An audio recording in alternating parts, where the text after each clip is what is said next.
Hi అండి. ఓ 4 టమాటాలు, కొద్దిగా చింతపండు, ధనియాలు ఒక హాఫ్ చెంచా వరకు, జీలకర్ర ఒక హాఫ్ చెంచా, మిరియాలు కూడా ఒక హాఫ్ చెంచా వరకు వేసుకొని 4 ఎల్లుల్లి రెబ్బలు వేసి మెత్తగా మిక్సీ పట్టుకోవాలి.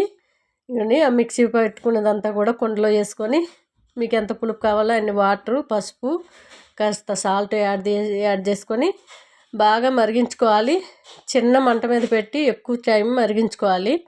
అప్పుడే చాలా టేస్ట్గా ఉంటుంది ఈ చారు. రసం అంటారు, చారు అంటారు.